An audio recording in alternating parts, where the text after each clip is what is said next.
the live stream on YouTube as well. Sounds good. All right.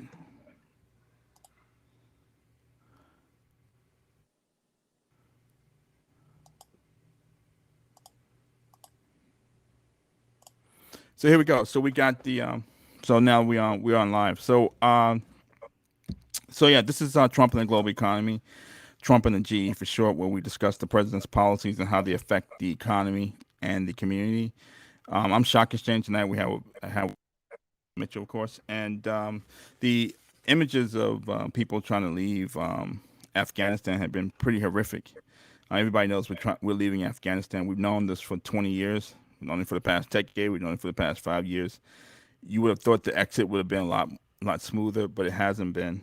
And the images of people trying to, the one image of about 600 people on a jet, packed in on a jet like sardines, and Mm-hmm. looked pretty bad. And people trying to leave on military planes from the outside, trying to fly Yep. on the wings or whatever, and falling from the sky. It's these images are pretty unbelievable. But from what I understand, President Trump had planned to leave uh, Afghanistan in May. President Biden extended that plan to September, so everybody knew we were leaving pretty shortly. And they hired about, I think, 50 people to immigrant visas in Afghanistan. Yep. Just noticed that a lot of the Afghanistanis were leaving. These may have been residents, the interpreters, or people who helped us during our war with Afghanistan. So those people are probably, not probably, the most vulnerable once the U.S. troops leave, because the Taliban are going to see them as traitors, and it's going to be a pretty swift end for the majority of them, unless they leave the country. So that's when I first noticed that, hey, we're leaving Afghanistan, and people are trying to get out quickly. I think now they have about 35,000 visas designated. They probably need tens of thousands more than that as people try to leave the Yeah. country. But from what I understand, last weekend, President Ashraf Ghani fled Kabul to avoid bloodshed. I think he went into territory controlled by Russia, and rumor has it that he took about 170 million in cash with him. So he left with a suitcase full of money. Rumors. He's denied those. Mm-hmm. I'm sure he's not going to admit that took 170 million. It wasn't 170 million. It's close to 169 million. How about that? But according to him, he didn't take money with him, at least that much. And he said that he wanted to. He was looking for a peace settlement with the Taliban before they took over Kabul Sunday. That the Taliban was taking territories and taking Mm-hmm. control of infrastructure in Afghanistan. U.S. He wanted a peaceful settlement. Security forces advised him avoid bloodshed. In my opinion, that may have forced Biden's hand. Once the president left, it's pretty much chaos. That that's a signal to not only to the Taliban but to the rest of the Afghanistan that the situation is pretty hopeless and that the Taliban is in full control. And it may have forced Biden's hand in terms of getting the military out. So he didn't expect Kabul to have been taken over that quickly. But after the president leaves, I mean, what is everyone himself after that? So that's sort of Yeah. my I mean, yeah. take on what led to these events and these pictures we've seen recently. I mean, yeah. It's been. I got to sum up the longest war in U.S. history in even 90 minutes, let alone a few sentences, right? That's that's beyond challenging.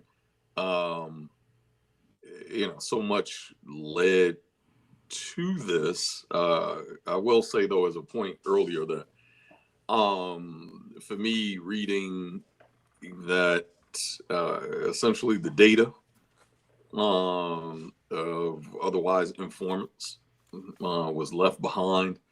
Um, it I guess not to be the cynic, but kind of the first thing that came to mind was certainly a way to kill two birds with one stone. Um, That repeat that one more time. Reading about the fact that the data was left behind Okay. of the informants that essentially worked for U.S. military. Um, just said it is certainly one way to kind of kill two birds with one stone. Right, some of these things, um, I just have a hard time um, seeing that it was coincidental that some of these things, were left behind. Certainly, a chance that it was, but um, yeah, even the fact that so much equipment was left behind, which that piece was a little bit more expected, especially the way that the U.S. left. Once the president, once the president left, if the Taliban was not already there, or even the catalyst of why the president left, then you're pretty much letting it be known that kind of martial law, right? Whatever law you feel like following at that time, someone or some group is going to step up and fill that gap. In this case, it's the Taliban. For me, the first thing that really kind of came to mind is that there was uh, there was so much collective um, uh, as organizing around 9/11 that a response was necessary. It's not a question. We saw that Congresswoman Barbara Lee was the lone voice that voted no on essentially going to war. Um, in some ways, I think she has been vindicated uh, from being the sole voice of dissent from the rest of Congress. I'm not sure that she planned to be the sole voice. It sounded like there was an expectation that there were other voices, especially within the Democratic Party, that were going to vote no. I think John Lewis was one of those before his passing. Admitted that he had his reservations, but in the end, he ultimately voted yes, that we should respond. We have to respond as a nation, primarily to otherwise not look weak to other nations, and to let kind of the world know, but also the citizens know that this is an act that cannot go unanswered. And I think polls actually were taken after 9/11, and it was definitely a resounding yes that this is something, at least according to what polls were showing at the time. However, the sentiment since then, and I think it's important to note that over the last even decade, by the time before we even get to Obama, before we get to 2008, the sentiment was already changing. You have to remember that before we get to Obama, we get to Iraq, we get to WMDs, we get to Saddam, we get to all of the reasons that were used as justification and rationale that ultimately fell through. Um, it was already questionable. Why are we going into Iraq? Why are we uh, even attacking Saddam? What is the justification? You had a president who still sat on a board of a company run by his family, Halliburton. You already had a conflict of interest. They were a defense contractor. They, were heavy into oil. It was pretty hard to ignore the straight lines of why one would militarize against a known enemy when there was no other evidence that said enemy was a present threat, a present enemy. Um, the tide even congressionally was shifting. So it has been, so by the time we get to even a Trump, at that point, that's two full term presidencies. You had George W. and you had um, Obama served two full terms. So we're already, 16 years into a war at that point where, by all intents and purposes, from at least the domestic perspective, it was I think a big question mark. Like, why are we there? Like, why are we still there? True, we responded in 01, 02, 03. I think the first 3 years being in Afghanistan was easily justifiable. Um, you had the support domestically, you had the support internationally. But I really think by the time we even get to Obama, let alone to Trump, Obama's agenda was to pull out, pull troops out of Afghanistan. He did reduce the numbers. It was not a complete pullout. Then all of a sudden it goes from a pullout to now Osama bin Laden uh, being um, captured and killed by a civil team. So it was, I think, from the domestic perspective, it's like all the boxes were checked. Like, what is the justification of continuing to send troops? What is the justification of continuing to spend money? Frankly, this is the most expensive war in U.S. history, over $2 trillion, on the highest end that we've spent over that 20 years. So, and like, that's still just kind of surface level that I've discussed, but I just want to acknowledge all, some of the more high level twists and turns that have happened that have ultimately contributed to this moment. I think that I'm not even sure I'm not really sure that even the last 4 years, this was a priority for the American people.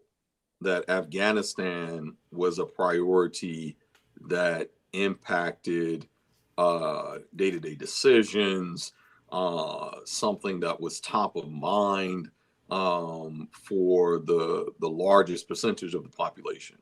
For veterans, especially for combat veterans, for families of veterans. Those are the things that remain a conversation, remain a concern. But compared to you know even just the previous 4 years with Trump, Afghanistan was not a significant talking point politically. It was not something that I think most folks really gave thought or concern to. Not when we compare the sentiment of '01, '02, '03.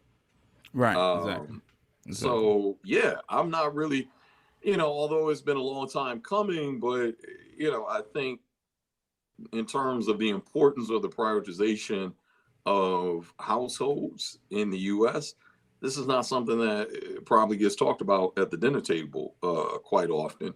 And when it does, it's probably not a conversation that, kind of people are walking away with, that stays on their hearts and minds. And after that conversation is over, in terms of, how is it going to affect my ability to get a promotion, to get a job, where am I going to school, is this threat something that I'm going to have to be concerned about or look over my shoulder? um, whereas that was a conversation, especially for households in DC, like the DMV area, New York area, after 9/11.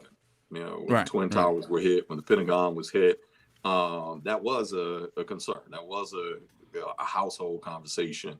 Um, for safety, how do you move? How do you go about your day to day, et cetera, et cetera. So I think we're a long way away from that. So yeah, I think in terms of the importance to the American people, I think the thing that is now more important is the amount of taxpayer dollars that have been spent over the last 20 years in this war, and I think rightfully so. We need to examine what is the efficacy. Of course, kind of the I think even in a non-cynical way, kind of the short answer would lead one to feel like it was a waste, right? That you spent 20 years, the we went from somehow GW saying mission complete in '04, and spending another 16 years after said mission was supposed to be complete, um, and essentially giving us the brochure propaganda. We're there to implement democracy. We're there to ensure the safety of the Afghani people. Um, Meanwhile, after all of that, after all of the effort, after all of the campaigns, after all of the political lobbying and military interventions, and the trillions of dollars being spent, and killing the leadership, uh, to still see, uh, the I kind of call it the terrorist two step. Um, you know, to see the Taliban, literally dancing the Drake on on IG, because they took over, and it's like, so what was it all for? And it's right, hard, right. I think, to justify the last 20 years, uh, only to see, the same folks that you were preventing or trying to prevent, or at least claiming trying to prevent, and to see these folks, partying, having a good time, uh, because they're now back in power, Right. and ironically more powerful, because they never held control of the state. They didn't capture state power Hmm. uh before '01. So yeah, it's kind of hard to not see it Right. that way. Yeah, yeah. It's I think the fact that we left Afghanistan's a good thing, and I thought I expect the president. I bet he did too. I mean, who could have predicted this sort of twist, these sort of twists and turns where we talked about leaving Afghanistan to became like almost like an afterthought. Now we finally left. The president has come under fire for actually doing something that Obama didn't do and Trump didn't do. And I know it was on the forefront of Americans' minds when Obama was in office. It's a campaign issue. He had promised we'd leave Afghanistan. He didn't fully pull out, which Right. I was sort of surprised by. I think there's a lot of rhetoric about, maybe we found some, maybe geographically we wanted to be there, or maybe there was some rare earth minerals that we found over there, or maybe there opium, opium, Mm-hmm. opium plants or opium farms that we liked, something we could extract from over there. Because usually, usually when a country has natural resources, we won't go unless they do, or maybe we go over there and we find something with zinc, oil, cobalt, what have you. But let's talk that maybe there was something over in Afghanistan that we liked and we want to extract from the country while we were there. But I thought Obama would have pulled out when Trump was in office. Nobody really mentioned it. Only thing I really Right. remember to talk about Afghanistan was some new bomb we had tried. I forgot the Mm, name of the bomb. We were in the sort of T to T with North Korea. They were shooting missiles into the Sea of Japan, and mm, there's a lot of rhetoric between Trump and of North Korea, and so then we practiced this. We tried this bomb in Afghanistan. We shot it into a mountain or whatever. So we found out that it worked. That's the only talk we had about Afghanistan, really. Again, I think it's a good thing that we leave in Afghanistan. Um, the United States, what one of the things that marks the United States and Russia versus makes us a lot different from China is that U.S. and Russia have wars, always at war, and we've been and China has been able to grow, expand without a lot of skirmishes and a lot of wars. But I think the U.S. and Russia are pretty much war weary, and China has not spent trillions of dollars on I'm not saying on military equipment. They haven't wasted a lot of money on wars, and they've been able to expand their correct. empire without bloodshed and without spending a lot of money on wars. Whether they've bought oil in Argentina, they've expanded into Africa without a lot of bloodshed, and they basically bought up natural resources, maybe bought up property and business in these countries, especially countries that needed money, and they've used their economic might to expand without going to war, and that's been markedly different versus the United States and Russia, where we seem to be always at war. And what's the purpose of it? I mean, I know we kept defense contractors rich. Um, you look at Northrop Grumman.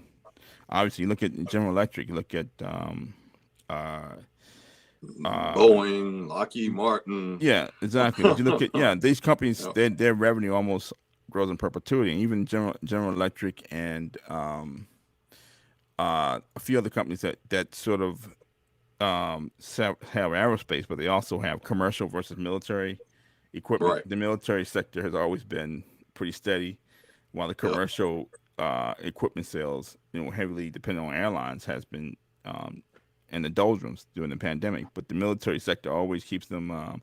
Crane is one of the company that sells into the Yeah. military. Crane, and I'm sure it's another one I'm thinking of. Maybe it's Raytheon, but Yeah. anyway, the military segment always does pretty well. It's almost like recession proof because we're constantly spending money on military equipment. And under Trump, I think he wanted to have a show of strength. I think the first thing that from a president is safety. We want to make sure that the safe and a show of strength in terms of military spending, equipment spending, could be symbolic of our ability to keep the country safe, even though that's not an imminent threat. But constant being at war has helped again the defense contractors. It's also helped a lot of people who live in Arlington, Virginia, and around Northern Virginia who work for these defense contractors. These are some of the most wealthy areas in the country. So Well, it was interesting about that you brought that up because I think it was the New York Times that gave the comparison um, with the amount of money that has been spent. Um, Essentially, could have enriched the entire population of Afghanistan by about 200,000 per citizen. Uh, and so I did a little number crunching in a similar way. That if we, simply if taking the adult working population over that same time period, as opposed to spending $2 trillion, focused really on just a select few industries. Because, you do have kind of sub industries under, defense contracting, DoD contracts, federal contracts. There's always a ripple effect, right? But the farther you're out from that ripple, the smaller the impact of that ripple. But it still ultimately ends up being a small group of industries that get the biggest advantages from going to war. And looking at that same $2 trillion that has been spent over the last 20 years, we could have given every working adult, which is roughly about 158 million adults. We could have provided every working adult with a steady income of a little over $12,000 annually. And it makes me, question, would we have been better off? These are the type of investments that, you bring up China, that China has made into its labor market, into its domestic planning, and we see the result. Like, it's not even a debate that, even when it comes to manufacturing, when it comes to growth, China officially surpassed the U.S. a few years ago. So over that same time period, investments domestically, the kind of the easy, Monday morning quarterback response would be, it would have made more sense to simply put that annual a little over $12,000 into the hands of those same working adults. Even looking at, because interestingly enough, over that same 20-year time period, there have been massive layoffs collectively. If you recall, even in 01, especially after 9/11, end of 01, and the second quarter of 02, we had already hit nearly 1 million jobs that were essentially 1 million jobs that were cut. Since then, labor, we had a labor market rebound until essentially 07, 08, and 09 due to, financial crash as well as the housing market crash. Within finance, we call it the essentially the flat decade, because the earnings that were made at the beginning of the decade ultimately were wiped out between, two massive events, the financial crash, but then also the tech bubble. It was just it largely ended up being a flat decade. But then you have a whole other decade after that.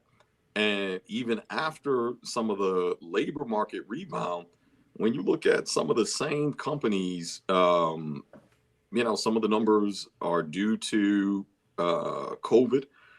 Within the last year, like Boeing laid off over 8,000 workers. Some of the defense contractors collectively laid off over 150,000 workers. And that was just during the COVID period. But even if we ignore COVID and simply look at it as an outlier, but we simply keep the analysis to the decade of 2010 to essentially 2019, before COVID, we're still looking at some of the same companies that benefited the most from these defense contracts and have eaten up the most of that $2 trillion.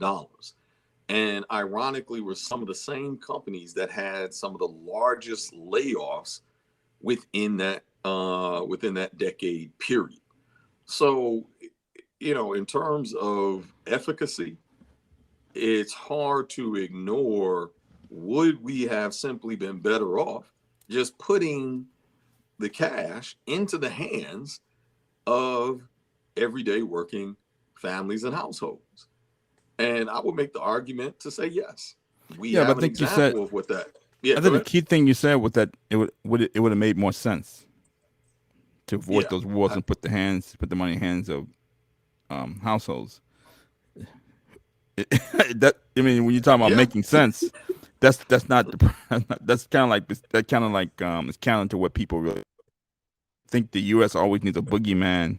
There always has to be somebody out there to fight, whether it's a drug war, whether it's terrorists, real or imagined. We always have to find a boogeyman to fight and keep the American people on edge, and we have to spend money against the drug war. And the um, the military spending has propped up the economy in a lot of ways, but it's gone to the hands of very few people. So, exactly. It's you know proof. it, correct until you realize that that group of folks that it is enriching, even even kind of the blue collar worker. They might be the airplane mechanic. They may be the engineer simply works 9 to 5, 40 hours a week, maybe does an extra couple shifts to get a couple extra bucks in the pocket. But largely middle class, so it's not um simply all about the executives. That there is an advantage for those folks that have been able to stay consistently employed by these essentially beneficiaries of, for lack of a better term, warmongering. Right. Um, However, that group continues to shrink. In other words, is not the largest part of the population. Um, so when we compare, uh, like, is it beneficial to serve this smaller part of the population versus the largest part of the population? It gets harder and harder to make a comparison that doesn't turn out to be ridiculous.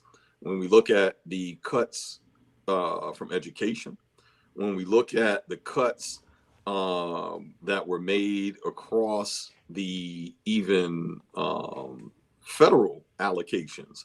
Under Trump, that was one of the biggest critiques, that Trump was essentially defunding the government.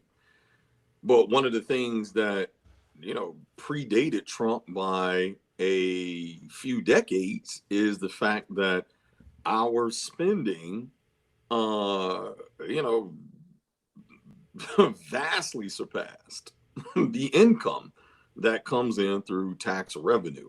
So, it doesn't take a political genius, doesn't take a mathematical genius to easily add up that clearly there's a deficit here. We're spending more than what we're bringing in, and then the spending that we are doing as a country is poorly managed. A lot of it is highly mismanaged.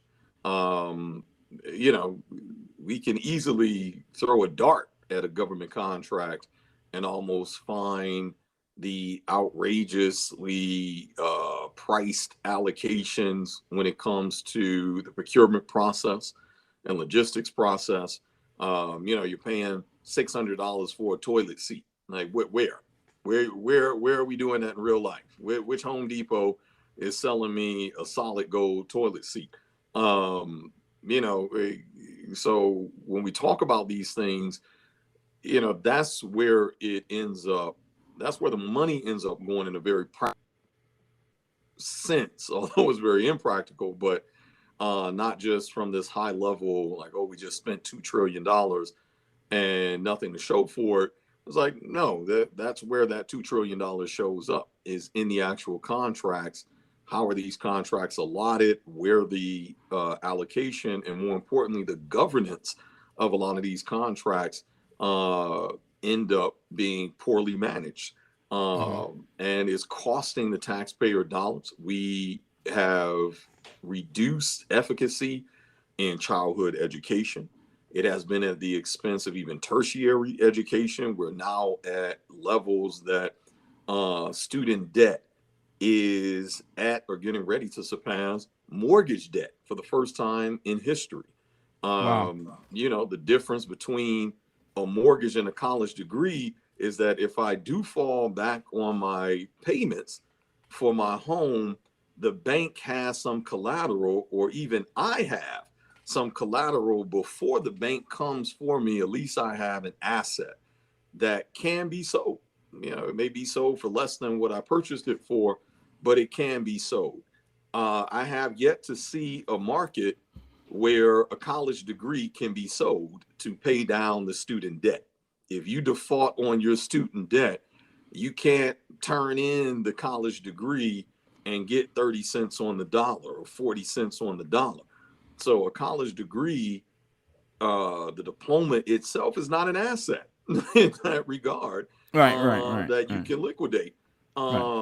And to pay off. and So, there's no so math. There's no math that supports. I mean, I don't think there's a whole right, lot of math to support housing, but definitely no math that supports why the right. cost of college is rising. And When you have we've discussed education this. 24% year over year tuition rate increase, it is untenable.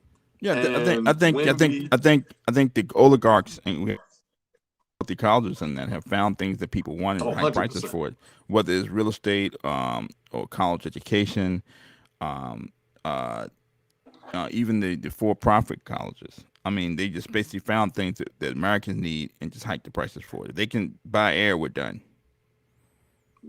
You know what That I'm saying? is They'll hike prices for that. absolutely, I think at some point on one of the, I think we talked about it, certainly touched on, endowment funds, and Yale still has the largest endowment fund in the country. At last check, a couple $1 billion sitting in that endowment fund.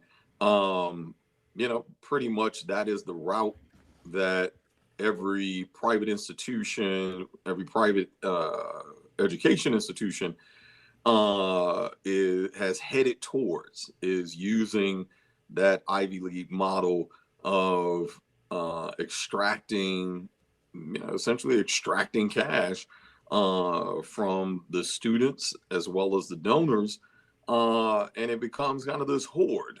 Right. Yet we do not see an increase in the amount of students that are able to attend at reduced or subsidized rates, let alone absolutely free. So the cost of college, even the cost of investments in um, K through 12 education, which is where we're seeing the biggest deficits. And it's like we've pretty much started under Trump another war, another boogeyman, but that boogeyman has been an economic boogeyman by way of China. And to your earlier point, China over the last century has not uh, spent the amount of money going to physical war that the U.S. Or Russia has. But even in comparison, Russia has not spent what the U.S. has spent on defense. The U.S. still outpaces the next six largest countries combined in terms of percent of allocation to DoD Mm-hmm. spending. So, it's not even close when Right. it Well, comes to the I think U.S. Trump. I think under Trump anyway, the actual amount that was spent on military spent for military spending, it illustrated his rhetoric on keeping America safe. So it wasn't just spending; it was almost symbolic as well that his number one priority was to keep the America safe from something, and if that meant Right. we had to find something. Again, we need a boogeyman, but it's just so anecdotal. But I was actually working on a deal, and around when September 11th happened, and buying a relocation company, and we had to because it was such an event, and we knew the economy was going to decline after that. We repriced the deal. We were working on buying relocation. Seller was a big company. I won't say the name. It was a big bank, and they had been for some reason like really like negotiations about every little Mm, point. It's almost like negotiating with somebody who doesn't know how to negotiate, but they want to seem tough and they want to just drag yeah, out, yeah. just want to drag this out. It's almost like a Right, people right. acting on the other side. The things that we thought they should have been draconian about, they weren't, and really, with normal course, they were dragging it out, and they dragged it out. The deal could have been signed months earlier because they dragged it Right. out. September 11th happened, and we had to cut the price. And so anyway, but that's sort of anecdotal. But I'll just read something from Biden comments from Biden on I guess he spoke with George Stephanopoulos at Mm, ABC. yep. Yeah, he said the idea that a to have gotten out without chaos ensuing. I don't know now that that happens. The president told ABC, and so what ABC is saying that the defense found that despite an agreement with the Taliban, attacks on coalition forces were on the rise in the first quarter of 2021, 37% higher than the earlier year. According to the Defense Intelligence Agency, the Taliban very likely offensive against provincial centers, complex attacks against the Afghan national defense and security forces installations, and degrading ANDSF capabilities. And dozens of Afghans were attacked and targeted. Were killed in targeted attacks. Although the Taliban denied involvement. So as the date of us leaving approached, they got more aggressive. And according Mm, to Biden, there was nothing that I or anybody else saw that indicated and this government in 11 days. He said so. It kind of like escalated pretty quickly, and there's a little back and forth about people on the ground and military warned Biden, and Biden said he didn't know, but it's escalated pretty quickly. And with the president of Afghanistan, that's good some things, and also I think Biden assumed that this Afghan army that the U.S. had invested in and propped up was going to put up more resistance than it did. And I'm thinking that this is really, if you think about it, in 2011, that means you're in your 50s now. You're not fighting anybody now. You want to enjoy the fruits of your labor. This is your right. children and your grandchildren fighting. If you're in your 60s or Yep. 70s now, this is your children or grandchildren fighting. And so I think a lot of these people had their children join the Afghan army, work, learn how to use American equipment, learn how to use that equipment, get trained on Americans, and when this and encroachment began, I guess really escalated over the past few months. Take off your your Afghan national uniform and put on a Taliban uniform because you're basically fighting against your relatives. You know what I'm saying? Yeah. You're the children of the former Taliban. So now, if the U.S. leave, now you're going to combine with the Taliban.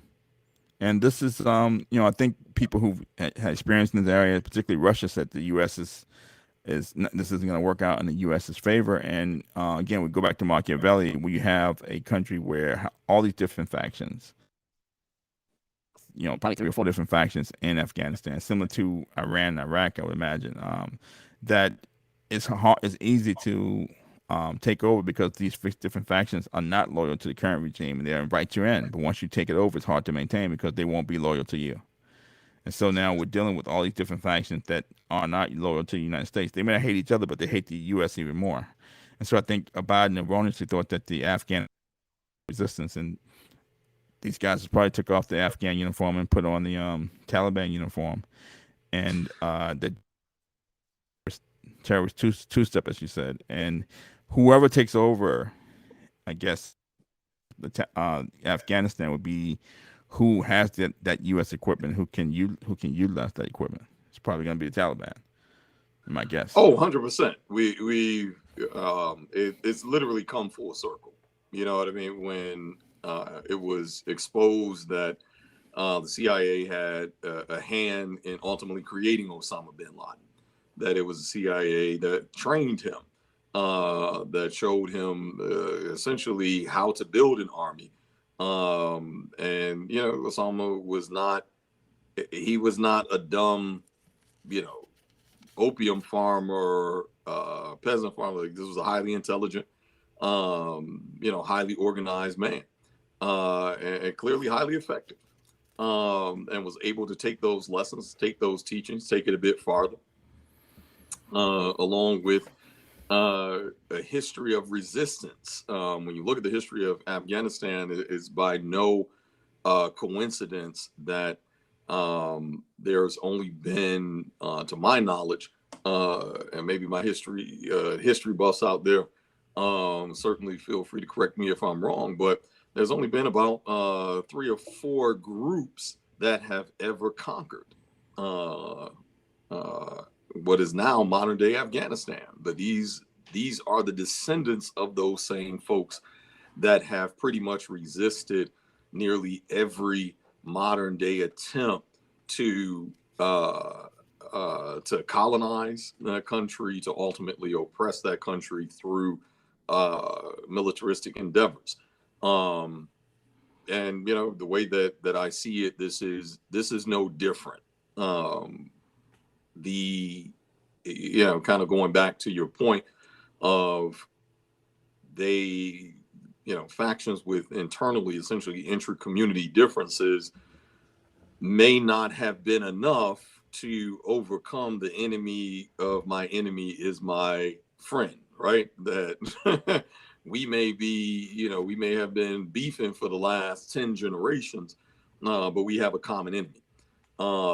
And I rather, you know, side with, you know, my neighbor that I've been beefing with for the last 10 generations than to uh, equally succumb to an outsider, a foreigner who does not respect our culture, does not respect our autonomy, and ultimately, um, you know, this is what you end up with again, is kind of the economics of it.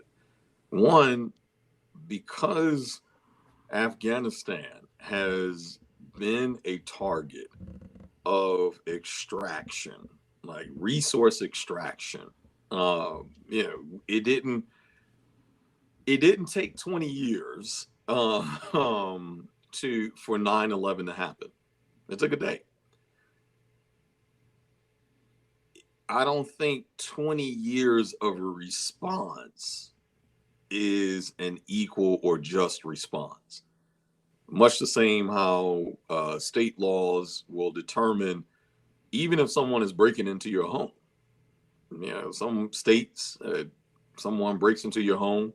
Uh, I'll never forget. I think the first time that I realized that it was an elderly woman. Somebody, young man, broke into her home. I think like fell through the roof. Um, but you know, ultimately was there to steal, and she shot him and was ultimately arrested and convicted. Although uh, it was clearly in self-defense, Right. but because, you know, he had no weapon and she had a weapon, uh, it was argued that the her defense of her home was, you know, was over the line of how she could defend herself. So equally, you know, a day compared to 20 years, and compared to, that's an entire generation. That's one generation that we've been there.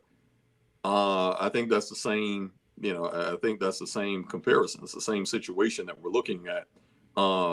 So for 20 years, you have a population that has had a common enemy in spite of any internal factions that may have existed, internal differences between those factions, but they've had a common enemy that have dropped bombs, that have infiltrated communities, that have, justified their presence there.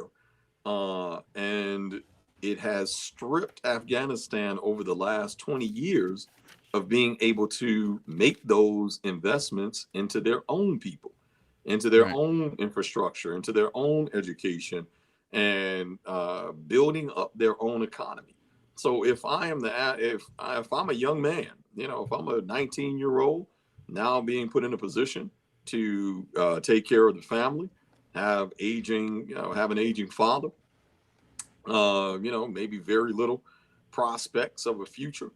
The kind of the number one industry at that point is going to be the American presence through payment by the Afghan government. And I'm not getting U.S. wages. I'm getting uh, uh, Afghanistan Well, wages. well, it's good. Uh, I'm glad you brought that point up because okay, that's they're about, I guess, the factions over there is Afghan national troops, the Taliban, the Panjshir resistance, which is in the mountains area of mhm. Afghanistan, and they're sort of like guerrillas, anti-Taliban, and I think the American press for some reason thinks that nation building effort over the past 20 years. I'm not sure that was Right, the case. right. I'm not sure that was the case. That they're gonna have. There's a story of a Afghani woman for her life because she was being chased. That maybe she Right. was, Yep. maybe saying things in the press that she couldn't have said when it controlled 20 years ago, and maybe she's acting in a certain way. So the U.S. press is concerned about the treatment of women in Afghanistan and all these different social liberties that will be pulled back or taken away once the Taliban takes over. The Taliban is saying publicly, yeah, we want to is as stringent or as draconian as we were in the past. And so I think they're saying that it seems like it could be some politics as they try to as they continue to take over the country. But I think my guess is that these young kids who are the children of the Taliban, they want to wear Rolex watches. They want to go on social media. They want to be on Twitter. Like Taliban's on Twitter, but Trump's not. So that was a Right. big thing. That was a big thing for the Taliban. They're on Twitter, so they Right, discovered Twitter right, at least. right. These people want to be on social watches. They want to wear they want to drive nice cars like everybody else. They want to be a part of the global economy. They've been waiting for decades, and I think they generation wants to build up Afghanistan. They want to enjoy the fruits. I think the older people want to enjoy the fruits of their labor, and I think they want to be a part of the global economy.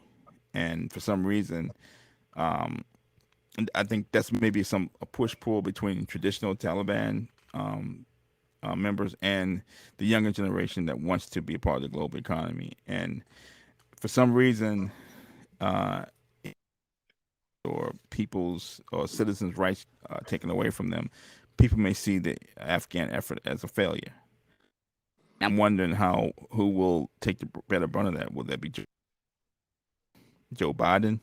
Because the way he's exited has not been positive. I think the press has turned on him, which is a sea change compared to how they were glorifying him when he first took office. And we've always thought Joe Biden is exactly who we thought he was. 30, Yep. this is Yep. exactly who we thought Joe Biden was. But I think he's starting to reveal himself, and uh, I'm trying to figure out is got Biden's presidency?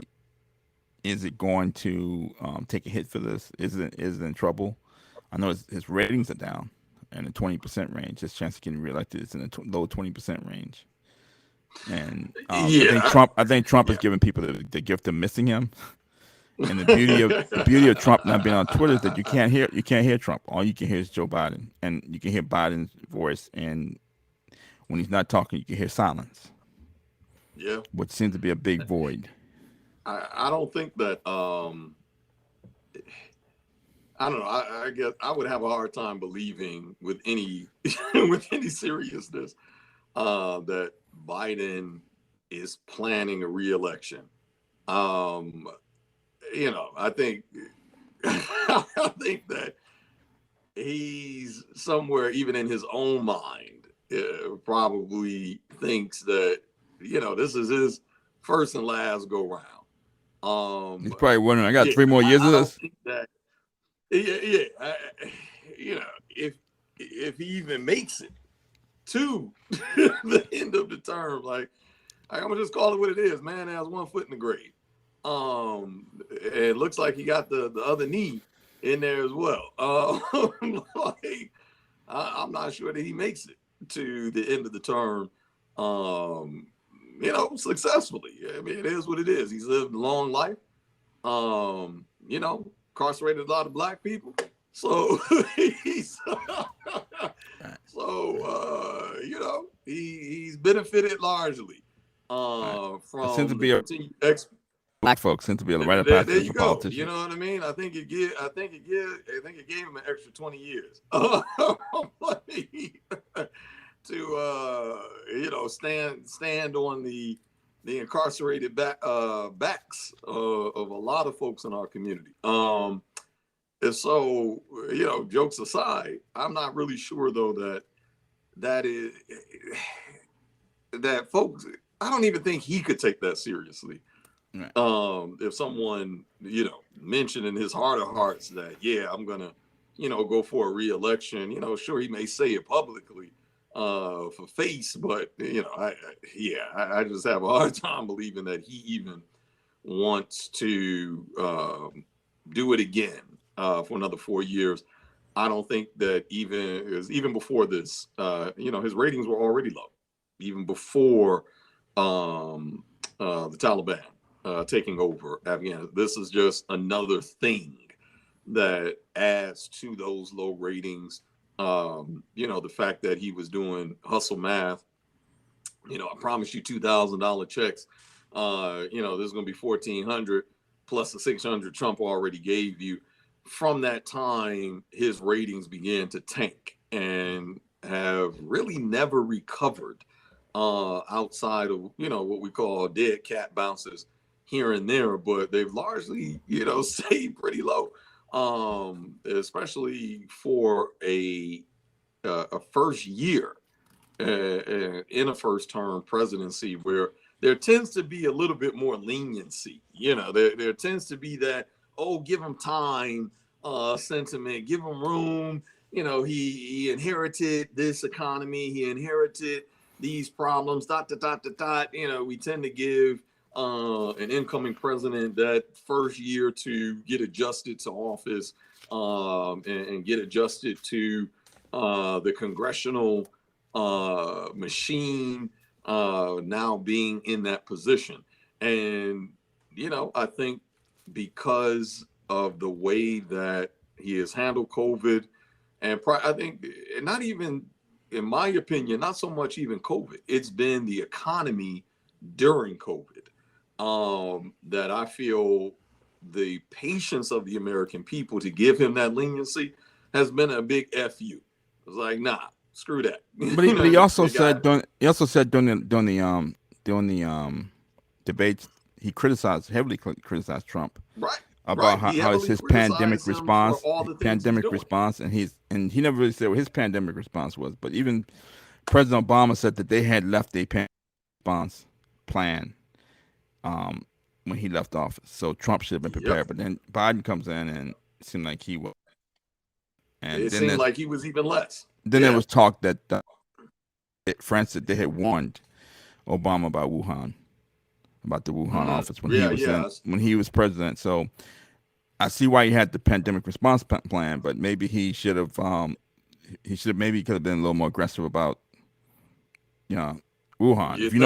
If you know there's a problem out there, why not attack it head on instead of planning for it?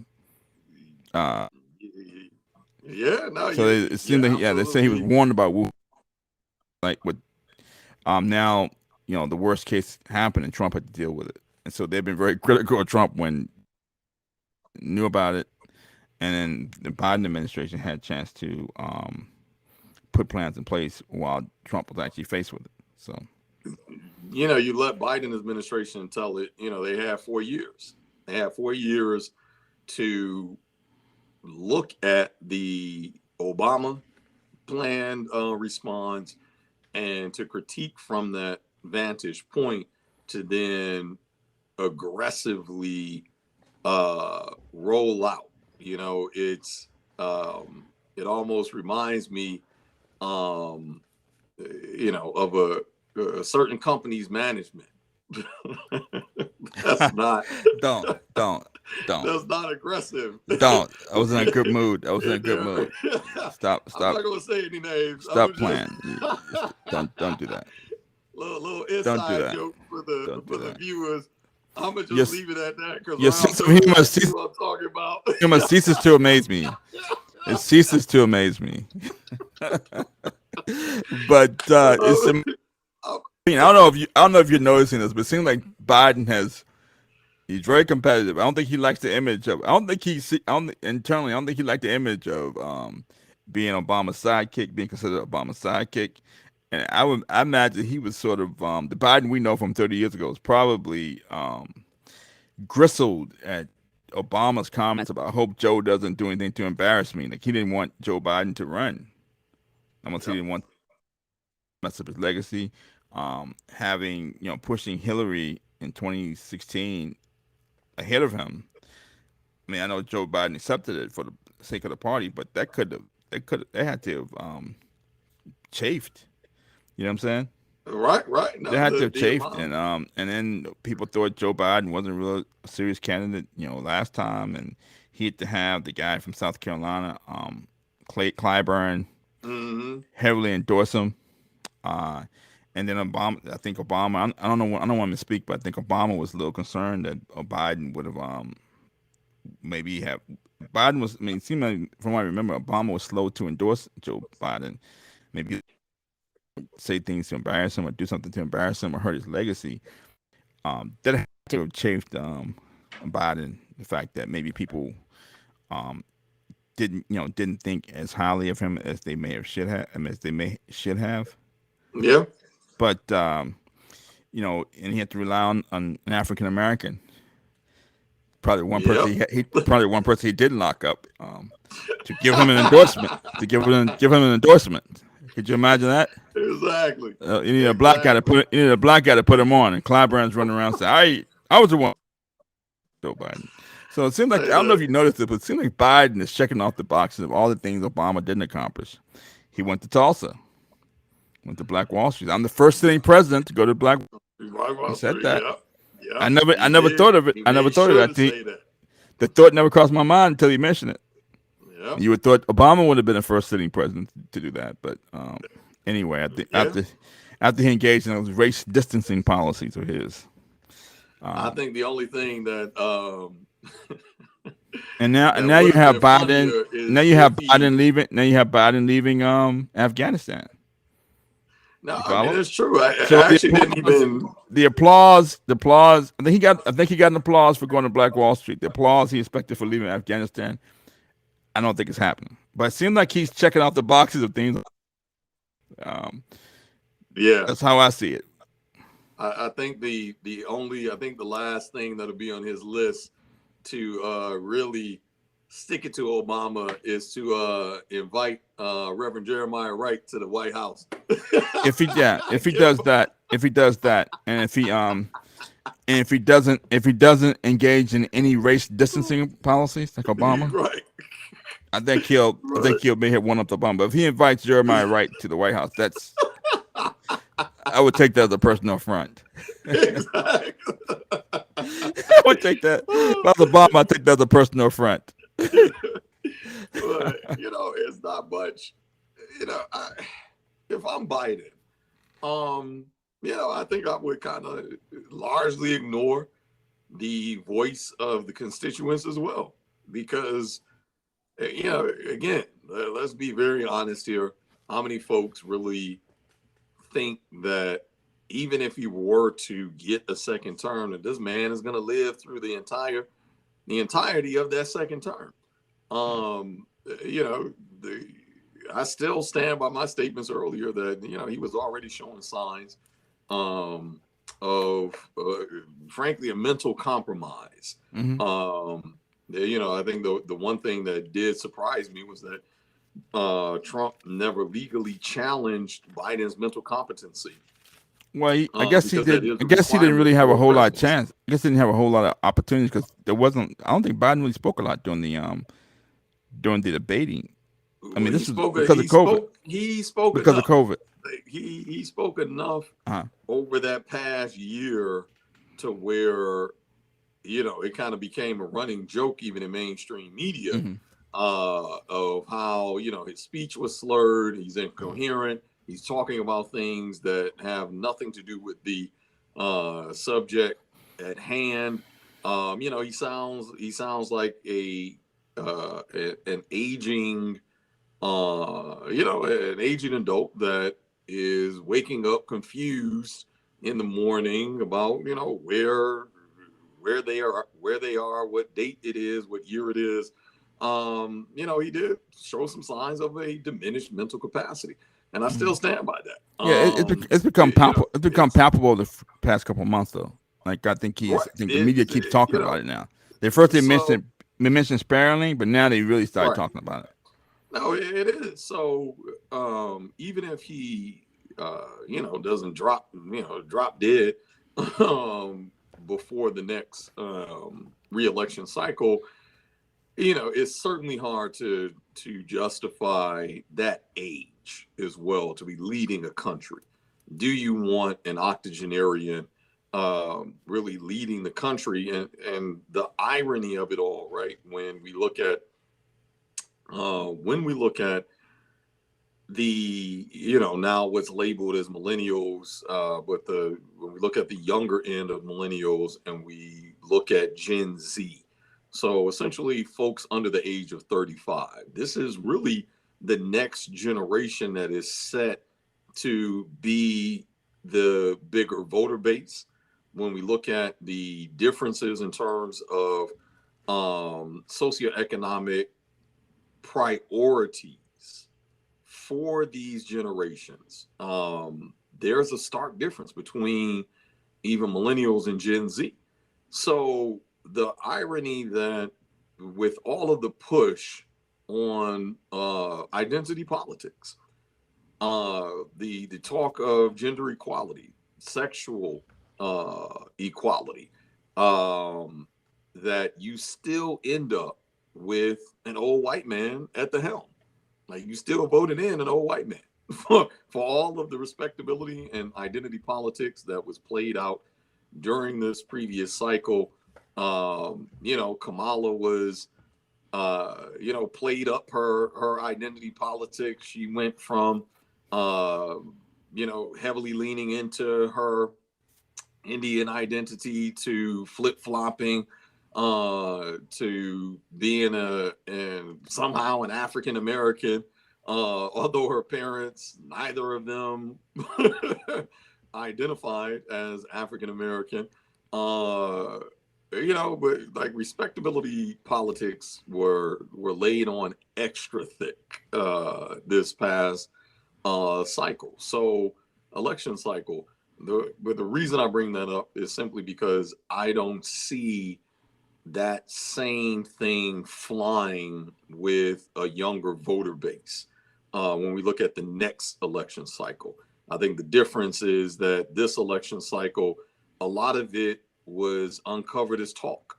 A lot of it was uncovered as the pandering that most of us older folks were calling it exactly what it was because we've seen the last 30, 40, 50 years of pandering, keeping hot sauce in your purse everywhere you go, eating fried chicken and fried pork chops when it comes to one community, but then you discuss serious policies with other communities.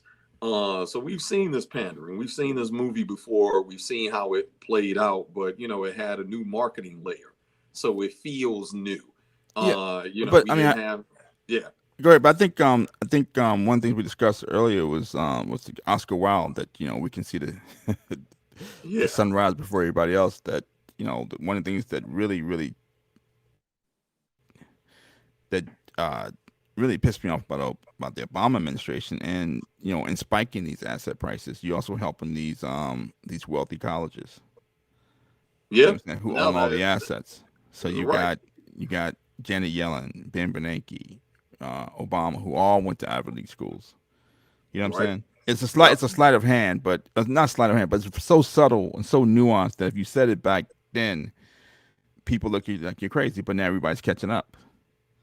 And You that's feel what I'm really what saying? it is. It is a catching up. One of the things that I feel that's different about the younger end of I guess I'll just call them '90s babies, right? '90s babies and up, all the way up to the Gen Z um, folks is that I think that collectively they are more informed because there is, or at least have more access to information. Let me say that we didn't have this thing years ago called cancel culture because there was not a collective communication in mass. You communicated typically within certain subgroups within your community or within your demographic along certain maybe political and social lines, but this ability to hear other communities that you otherwise wouldn't get an opportunity to cross paths with or be around, and certainly not in any intimate way where you really get kind of a seat at that household dinner table to see what the conversations are, to see what's being discussed. That's the difference, is that exposure to that access has brought along, I think, a different level of awareness, even compared to kind of maybe the percentage of folks that were, Gen X, Mm-hmm. that were politically aware, grew up in politically aware households, but it was still fewer and farther between, I think, when compared to the political awareness and social issues of this generation, simply because that exposure through social media, through the internet, didn't exist. And I think that this generation will do things that were ultimately only talked about I think they already with are though. this. I think they already are though, I think Tori. some of it is, I mean, but they, if you look at, mhm, and the point you're making is so nuanced that I think I'm not sure if the politicians get it or not, but like when I look at a lot of the uprisings with Black Lives Matter, there were a lot of white people out there in Portland, right, in particular. Um, these white people weren't just these white kids weren't just protesting for George Floyd; they were protesting their own circumstances. You know what I'm saying? correct, correct, And so correct, you can make it seem like it's police brutality, defunding police. You can make it that black and white, or you can make the Capitol riots just about an insurgency or a coup or whatever. But these young people are telling you something. You know what I'm right, saying? right, exactly, I think they're exactly. telling you that the fact they can't afford a house, the fact that they can't afford to go to college. Yeah, it's at 35,000. Who's it benefiting? Who's Right, benefit? right. I think they're saying the same things we're saying, but they're saying it in In they're their not own saying it way. directly through their actions. Yeah, You follow what I'm saying? right. And That's if you're reading the tea leaves, exactly. you have people still trying to promote, trying to brush these uprisings aside and promote identity politics. The rest of the world's also telling you something different too with Brexit, and I think you're seeing more uprisings around the world. With it's really connected. You know what I'm saying? It And I is, think the and that politicians who want to stay in charge want to say, "Oh, that's police brutality. Oh, that's a coup," and still go on with this identity politics. You don't even hear people talking about Obama anymore.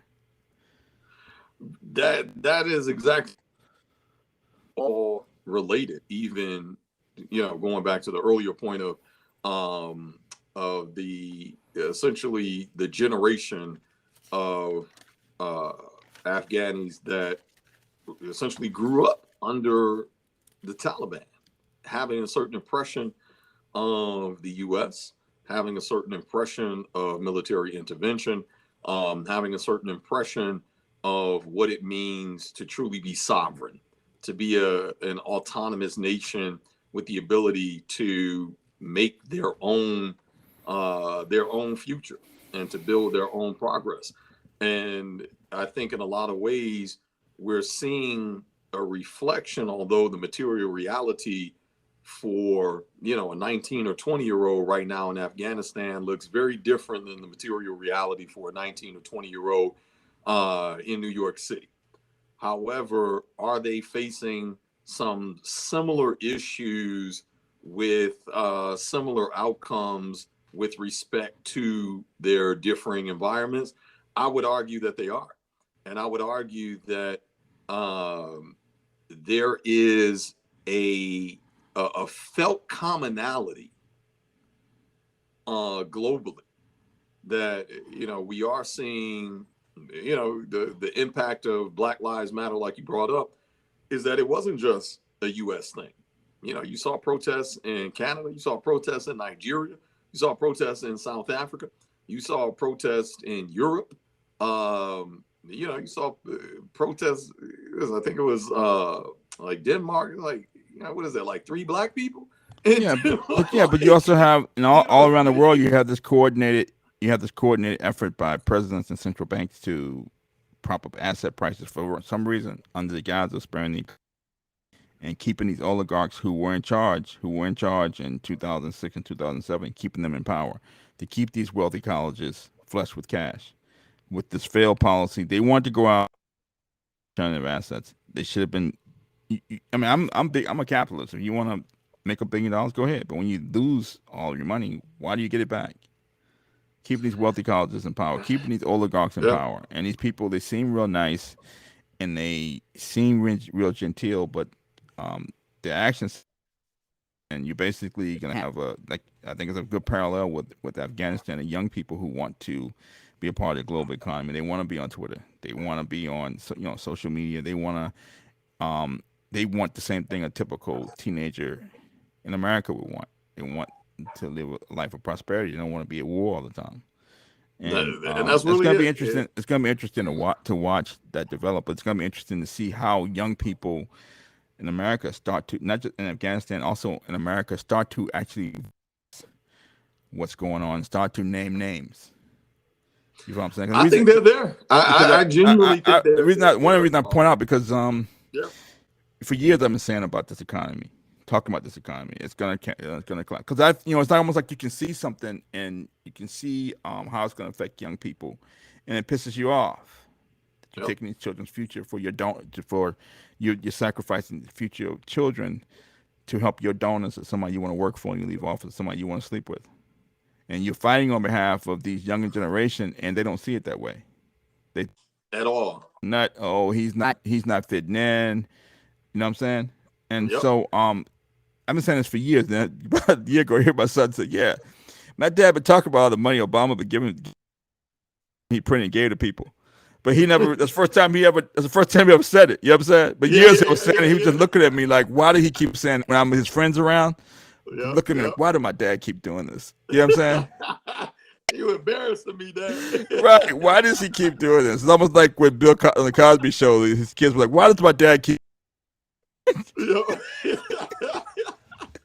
No, that's Why, Dad? exactly it Why? though.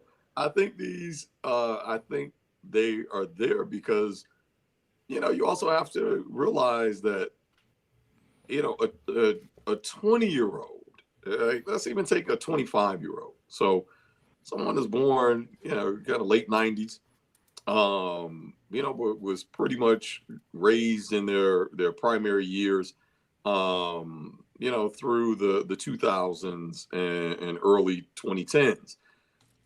You've watched your parents go through a war. You've watched, veterans come back broken. You've watched constant, uh, barrage of oppression on, through media, whether it's Somalia, whether it's Iraq, whether it's Afghanistan, whether it's military interventions throughout Africa. You've watched a global market collapse through housing. So you've watched your parents, maybe grandparents, lose homes, lose, farms, lose other assets, lose their jobs, have to, adjust their living. So even if you were kind of high on the hog in the early 2000s, and now you're sitting in the poorhouse, scraping together, eating tuna fish and ramen. To you saw a bounce back, only to now be put out and say, okay, now you're 18, 19. It's time for you to go make it on your own, and be faced with an economy that has been largely propped up, that has been marketed through the pandering of identity politics. Meanwhile, you are also exposed to the realities of the outcomes of war, of a propped up economy, of inflated education cost, of a job market. I'll never forget when law schools across the country began to, law students across the country began to sue Ivy League law schools, Berkeley, Georgetown, simply because they picked these places, which were 3 and 4 times higher than the average cost of a law school nationally, simply on the premise that the law school's marketing was promising them this is the value of being a Berkeley law grad, the value of being a Georgetown law grad, only for these students to graduate and to be locked out of a job market where you had something like 70% of Georgetown grads that were not even working in the legal field. Mm-hmm. So, now you have this 6-figure, 200 quarter of $1 million debt hanging around your neck, and you have no recourse of action. This is like, these were the real outcomes, in other words, that folks, of a younger generation were watching, were Yeah, but exposed to, were raised in. And so by the time they get to an age where they can vote, an age where they can voice out with conviction through political organizing, through community organizing, I think they have an opportunity. But this is largely why, though, I think, that of where it's coming from, because look at what they have experienced but you over the but Torian, last you 20 can't. years. People want to fight for these kids, but you can't fight for somebody who doesn't want you fighting for them. You know what I'm saying? If Well, that that's makes true. sense. Like you want to fight for these Yeah. kids. Like so we talk about we're fighting for you know African Americans. We're fighting for the younger generation. That I went to business. I was born at night, but not last night. I went to business school in Right. 1991. I don't know why, in the middle of a recession. And so before I went to business school, University of Virginia, Darden Business School, there were people getting 5, 6 jobs. Yeah. In the middle of the next, the graduating class that hit me had a really tough time, and they were experiencing some of the same things that you're talking about with these law school students. Um, I came out a job, Right. and Right. I had to. You had to have networking skills. I mean, I've called people so many times. I made so many phone calls. I'm almost I thought about going out to an alumnus's house and camping outside his house. That crossed my mind. Yeah. Yeah. Yeah. But I ended up getting a job. But I was hustling. I Right. made so many phone calls. But I mean, that's something I grew up doing. I never really when I wanted to go to basketball camp or something I wanted to do. My parents said you got to figure out a way to do it yourself. Go out and have car washes and bake sales, whatever. So I'm used to selling. But the difference now when this economy ain't coming back. Right. That's the difference now. We're used Right. to going through the economy go through periods of economic expansion and Yep. recession, but this Yep. recession, the financial crisis of 2008, now we took all the money in the till and still letting it hit rock bottom. Now we propped it up. Yep. You follow? And that's Yep. going to benefiting very few people. Still letting it go down naturally, and then they grow up for these kids when they Right. for the benefit of everybody. Because now you're having to sell to oligarchs, or having to ask oligarchs for jobs. So if we talked about this. So who's going to use the mass transit systems um, in San Francisco or New York? Hedge fund managers, private equity Right. firms.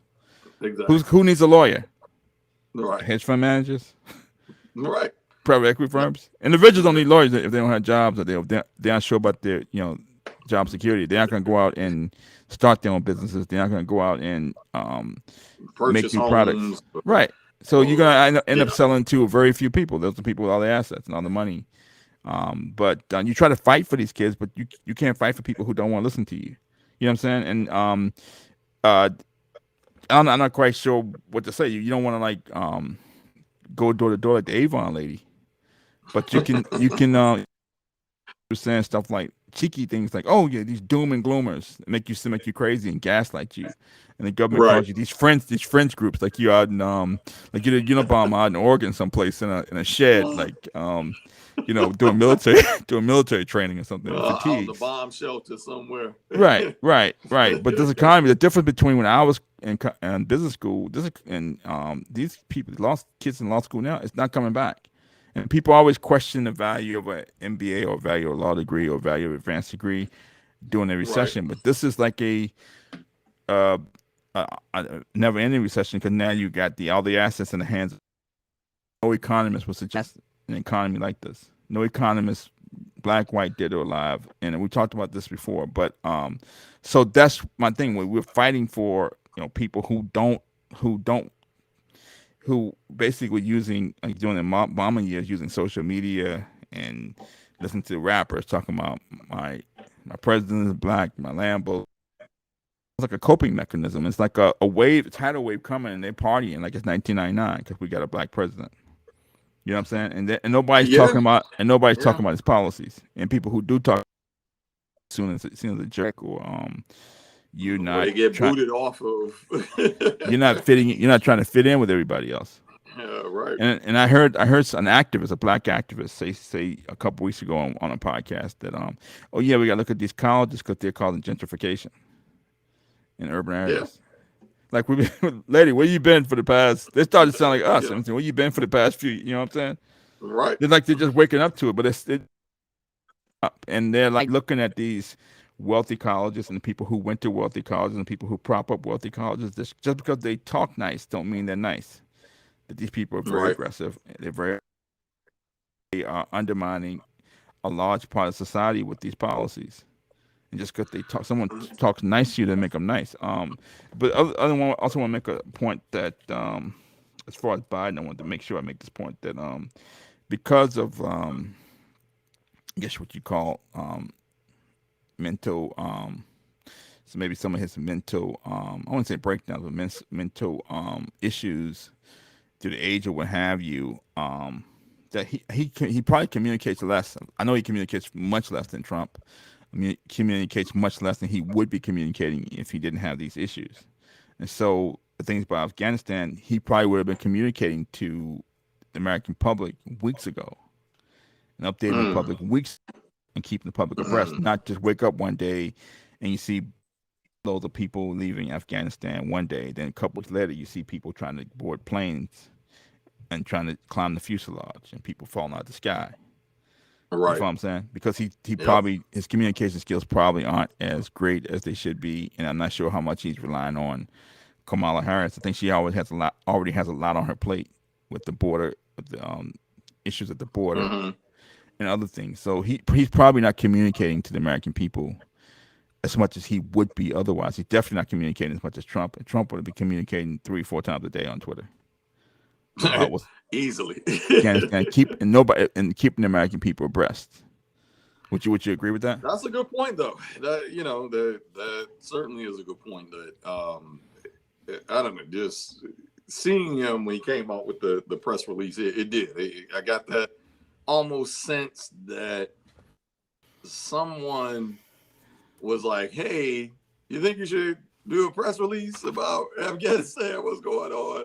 And he was just like, "Oh yeah, yeah, I probably should." Right? Like it just didn't feel like well prepared, or it just it felt like somebody woke him up because he missed the alarm clock. That's And probably. it's I think like, that's probably what the American press is. That uh, they're still getting late yeah, information. They get late information the same time we get it. right, exactly. they're getting. They may get it a little bit before we get it, but it's still late. Yep. No, that is a fair point. Yeah, actually, I hadn't even thought about how little he communicates, even in terms of having FaceTime. So not just the communication, but even FaceTime in front of the public. He Yeah. certainly, I think maybe there's an assumption, because of COVID, which obviously there has to be reduced travel, but even the FaceTime, via Zoom, or just increased press releases because you can't be out and about in the public in the same way. It definitely kind of speaks to maybe there is some validity to what I was saying, that I Right. think he is experiencing a diminished mental capacity. It's the um, I forget. I believe it was FDR was the last president in a wheelchair, right? Right. That folks wouldn't have voted for him if they knew he was in a wheelchair, and I think that we're seeing possibly a similar hiding of the diminished mental capacity. You don't want to have a president who visually looks weak, Yeah. who Well. visually looks, incapable of handling the position. Uh, so that might be what's going on. Well. I That mean, the that might Taliban. The be what. Taliban sure seemed encouraged.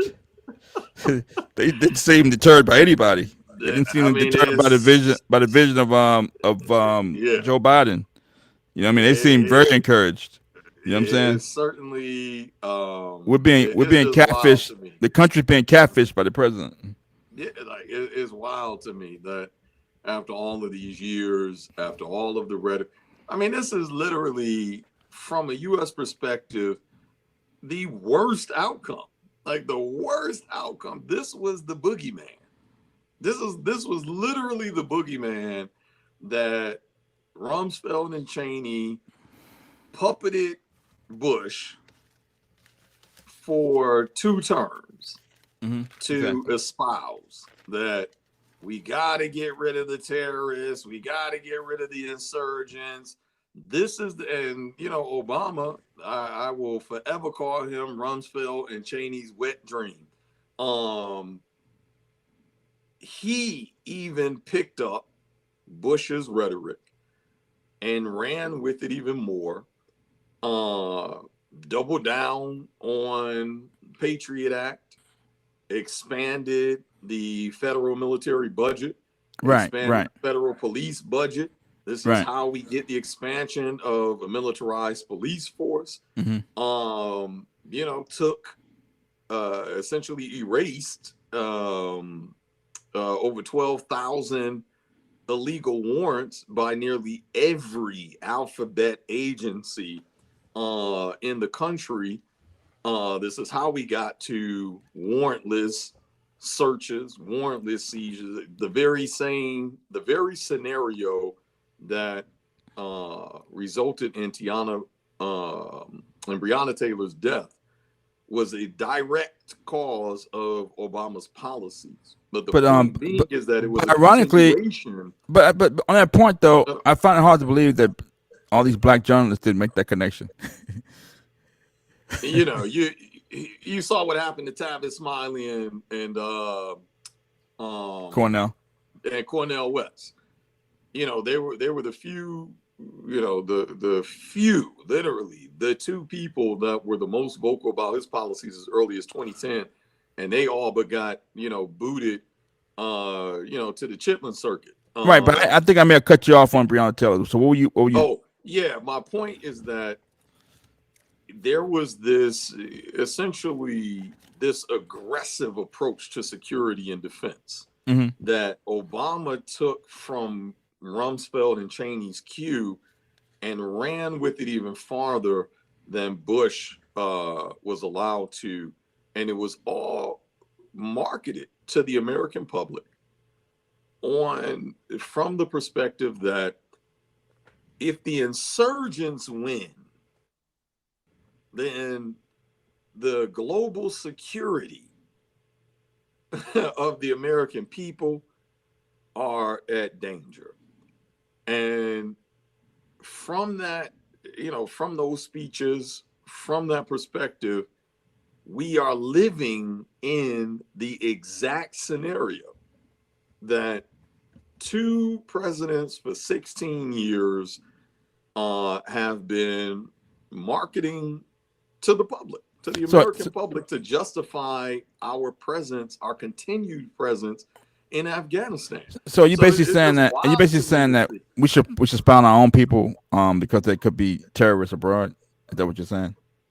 Say that last part again. Are you saying Obama's message was that we should spy on our own people because there could be terrorists abroad?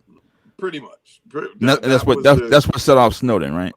Uh, there you go. Right, right, Like, right. And so, uh, so the disconnect with this guy's image of being like real genteel, but you actually look at his policies, anything but, and the fact that he brought a lot of those people who orchestrated the financial crisis, like Robert correct. Rubin and these people, he had them advising him. So it's like, this guy's doing the opposite. And he may look genteel, but you look totally different. And he may look unassuming and all that. He may look like verbal Kent from Usual Suspect, Kent from the Usual Suspects, but this guy's extremely dangerous. But one last parting shot. Um, uh, uh, what happens with Afghanistan? Um, where do we go from here on Afghanistan? Um, uh, and is this going to be? Will other countries want to work with the United States after we leave these interpreters and these refugees out in the cold? Will other countries to work with us going forward? Oh, that's well. One, I think, in spite of the propaganda, and I'm gonna call it just that because that's what it is. In spite of the propaganda about enemies abroad, um, to date, biggest warmongers on the planet, the biggest arms dealers on the planet is us, is the U.S. Right. As long as you have cash, the U.S. will always be willing to do business through back channeling, through the same folks that we call enemies. This is not even a conspiratorial debate. It's facts at this point.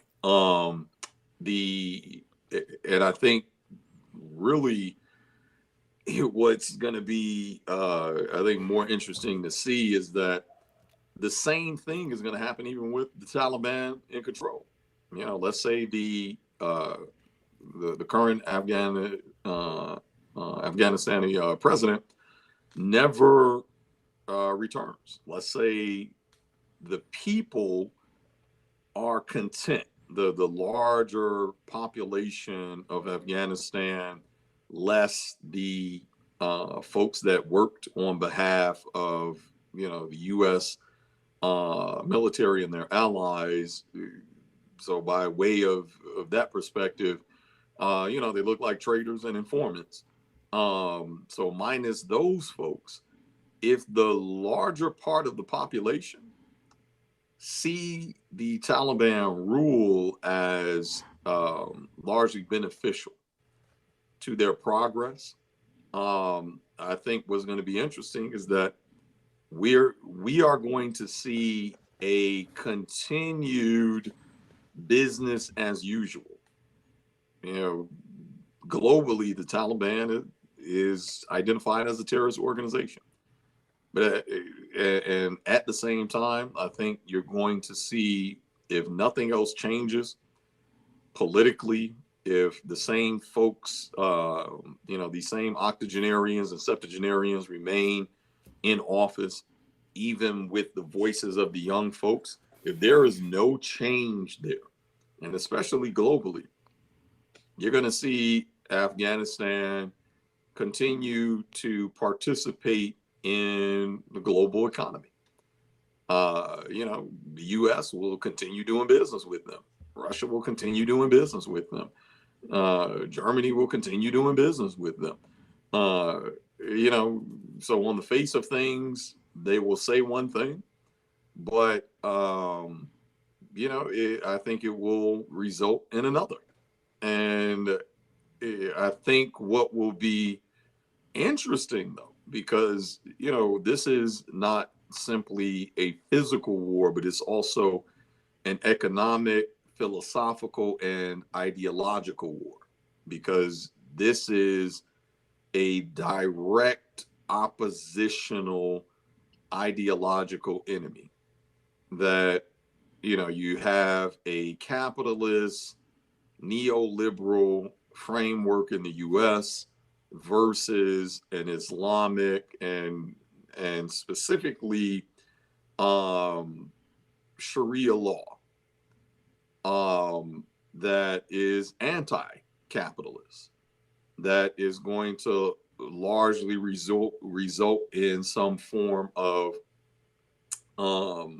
a communist type framework, where most of the industries will end up being nationalized. The labor market is largely controlled by the state. So in other words, this, that is what we are viewing potentially with the Taliban in control.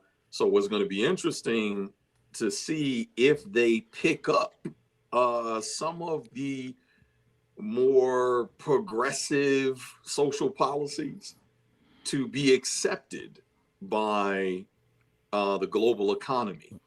And if they progress as a country, if they progress under the Taliban, it strips away the argument from the US. It strips away the justification over the last 20 years, of our so-called claims to bringing democracy to a country, when meanwhile we still struggle with a racial wealth gap in this country. We still struggle with a gender wage gap in this country. We still struggle with benefits. We don't even have a housing program. You get a housing coupon in the US. And for all the similar critiques about Cuba, well, Cuba has an actual housing program, whereas the US gives you a coupon for subsidized housing via Section 8. You get a food stamp versus investments in farming, investments in food security, investments in education. So in other words, I think we have an obligation to work on the democracy domestically. We have an obligation to work on the same critiques that are often justified to attack in a prolonged way enemies abroad. It's hypocritical. So that's in what other words, emboldens Linda abroad. right. The fact that it's so hypocritical. That's 100% it. So it doesn't, because of the hypocrisy, it actually doesn't take much to overcome that hypocrisy. Taliban could allow women to have certain rights, even if it's still limited rights, but just enough to to point a finger and say, hey, we're not as hypocritical as you are, Right. and we're more beneficial to our to our countrymen at large. So that's the thing that I guess I'm going to be kind of looking out for to see how it progresses from here. I think it's a 50-50 that because really as the US you've already spent 20 years in this war. The worst possible outcome has happened. What do you do now? Do you go back? Do you start a proxy war? Do you begin to just capitulate to the current government and then open up public facing trade routes? Banking and finance. You know what I mean? Like, where Right. do you go from here after throwing everything in the kitchen sink for the last 20 years at a country only to still lose, uh, kind of lose that propagandized control, Right. and to ultimately lose the ideological war as well. So yeah, I guess for me, that is what I'm wondering, like where the U.S. is going to go from here. Now that the big bad boogeyman is in control um, of the land, and the resources. So yeah, I think I'm just going to be in an observation mode Right. on this one. Yeah. Fair Yeah. point. And thank you for that. Yeah, I think it's gonna be an interesting push pull between the younger generation and the older generation in Afghanistan, probably as well as around the world. If you think about it, the United States, UK, so on and so forth. I think the younger generation is going to want Rolexes and Mercedes Benzes, and they're going to want to be on social media, and they're going to want to enjoy the same things that young people here enjoy. So I think that's going to be very interesting when they come into the global economy. People who are going to be more, I think, the younger people are going to be more progressive, and they're going to be more. They're going to voice their. Um, then they're going to voice their intentions as far as the future of the country. I think, you know, so that's going to be very interesting to see the traditional Taliban versus the younger generation, and then you got all these different factions over there. You got as far as a proxy war, I think it could be difficult to create a proxy war because you have the influence of Russia and Pakistan in that area. So I think it'd be hard for the U.S. to have too much influence without having Right. any sort of subterfuge. But I wonder if there it would be stronger than it was, or more progressive today than it was before we came over there. That'd be Yeah. very interesting. Yeah. I think it's going to be Taliban run, but you're gonna see a lot of influence from the younger generation who were part of the Afghan army that the U.S. propped up, and who knows how to use all the weapons as well. So it's gonna be very interesting. And they could probably say the same thing about our country. Watching the United Right. States, the younger generation versus the oligarchs and the rhetoric and the sleight of hand of looking genteel but behind the scenes, you know, doing things for the benefit of very small segment of society, and that doesn't benefit the younger generations. So we'll see. But that's Afghanistan and chaos. I think ultimately, I think the U.S.'s image abroad has been tarnished when you have a president leaving the country in the middle of the night with a bag full of money. That could have happened without our presence over there. So Right. he's concerned that we can't protect him. Yeah. You have people falling out of planes in the sky trying to get out of Afghanistan after helping us for over 20 years because they're afraid of the outcome, and they're afraid that they're concerned that the U.S. can't protect them as we leave first and leave them and other Americans behind. So that's been Trump and the GE and Afghanistan and chaos. So thanks. We'll be back in a couple weeks. Thanks for Shock Exchange.